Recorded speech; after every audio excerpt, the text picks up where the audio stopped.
आपको बता दें कि लखनऊ से ये एक और बड़ी खबर सामने आ रही है। अखिलेश यादव ने कार्यकर्ताओं की बुलाई बैठक। मेयर की एक भी सीट नहीं जीत सकी पार्टी, बगावत करने वालों पर एक्शन की हो रही तैयारी। प्रत्याशी के खिलाफ प्रचार करने वाले नेताओं पर अब एक्शन होगा। तो बैठक बुलाई गई है अखिलेश यादव की तरफ से। यहाँ पर आपको जानकारी दे दें कि प्रत्याशी के खिलाफ प्रचार करने वाले नेताओं पर अब एक्शन होने वाला है। तो लखनऊ से ये बड़ी खबर, अखिलेश यादव ने बैठक बुलाई है। मेयर की एक भी सीट नहीं जीत सकी समाजवादी पार्टी, जिसके चलते ये बैठक बुलाई गई है और बगावत करने वालों पर अब एक्शन की तैयारी हो रही है।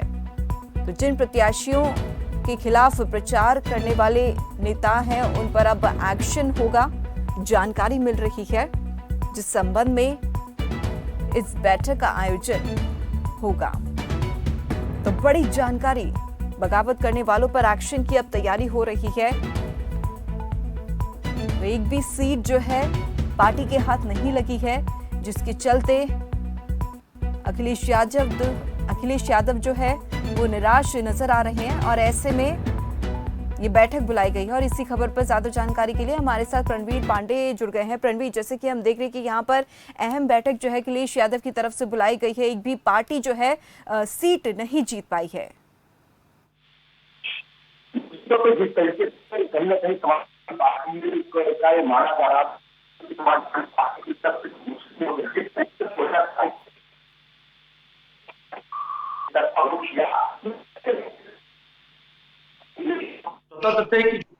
वो हमको मिलेगा, तो मुस्लिम वोटर से वो कहीं ना कहीं समाजवादी पार्टी को वोट करेंगे।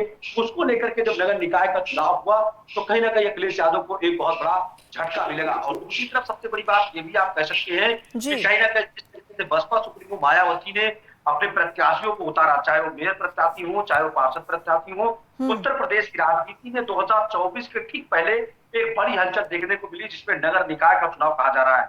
नगर निकाय का चुनाव को सेमीफाइनल माना जा रहा था। ऐसे में सबसे बड़ी बात, फर्स्ट पार्टी तो भारतीय जनता पार्टी को दोनों पार्टियां मान रही थी, चाहे वो समाजवादी पार्टी हो, चाहे वो बहुजन समाज पार्टी हो। लेकिन कहीं ना कहीं सेकंड की जो एक लड़ाई चल रही थी, उसको लेकर के जब समाजवादी पार्टी और बसपा के एक दूसरे के प्रत्याशी आमने सामने आए तो उसमें एक बहुत बड़ा विरोधाभास देखने को मिला। और यही कारण रहा कि भारतीय जनता पार्टी ने पूरे 17 के 17 सीट भारतीय जनता पार्टी की झोली में गई। एक भी मेयर प्रत्याशी में जीत हासिल नहीं कर पाया, चाहे वो समाजवादी पार्टी के हो, चाहे वो बसपा के हो। इसको लेकर के समाजवादी पार्टी के मुखिया अखिलेश यादव आज बैठक करेंगे प्रदेश कार्यालय में, और वहां कहीं ना कहीं जिले स्तर की जो राजनीति है, जो समाजवादी पार्टी के अंदर की राजनीति है, उसको खत्म करने का काम करेंगे। और कहीं ना कहीं जो लोग पार्टी विरोधी गतिविधियां जिन्होंने की है, चाहे वो अपने प्रत्याशी पार्षद प्रत्याशी को हराने के लिए, चाहे वो मेयर प्रत्याशी को हराने के लिए, उनके ऊपर कहीं ना कहीं कड़ी कार्रवाई की जाएगी। खासतौर पर अगर देखा जाए तो पश्चिम के दो ऐसे जिले हैं, मेरठ और बागपत, यहाँ पर जो अंदर की तरफ जो समाजवादी पार्टी में गुटबाजी हुई और जिसकी वजह से समाजवादी पार्टी एक भी सीट जीत नहीं पाई, उसमें कहीं ना कहीं एक बड़ी कार्रवाई हो सकती है। क्योंकि बागपत में जिस तरीके से मुस्लिम कैंडिडेटों के ऊपर लेकर के आपस में विधायक के बेटे तक ने प्रचार प्रसार नहीं किया, और तमाम ऐसे लोग थे जो बड़े नेता थे, जो मुस्लिम नेता थे समाजवादी लेकिन रणवीर, यहाँ पर अब देखना ये होगा कि अब किस तरीके की जो रणनीति है वो आगामी चुनावों को लेकर समाजवादी पार्टी की तरफ से बनाई जानी है। क्योंकि अब जो फोकस है पूरी पार्टी का, अखिलेश यादव की बात की जाए तो अब आने वाले चुनावों पर फोकस रखना बेहद जरूरी हो गया है। देखिए दीपाली, मैंने पहले ही आपसे ये चीज कही कि कहीं ना कहीं जो मुस्लिम वोट थे वो समाजवादी पार्टी अपना वोट मानता था, अपना वोट बैंक मानता था।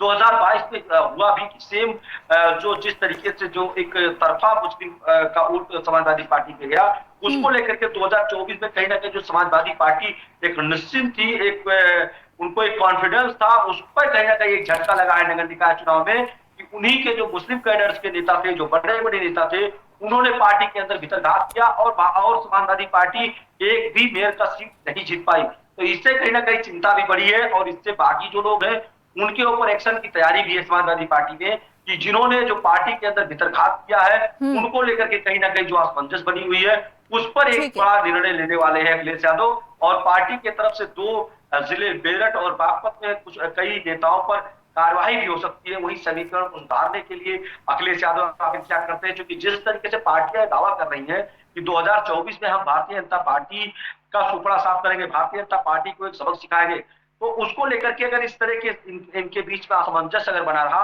तो कहीं ना कहीं इस असमंजस का फायदा कहीं ना कहीं भारतीय जनता पार्टी को मिलेगा और इनका जो ख्वाब है, इनका जो सपना है, वो कहीं ना कहीं एक धरा का धरा रह बिल्कुल जाएगा। रणवीर, क्योंकि ये तो आने वाला वक्त ही बताएगा क्या कुछ निकलकर सामने आता है इस बैठक के बाद। चलिए बहुत बहुत धन्यवाद रणवीर पांडे, तमाम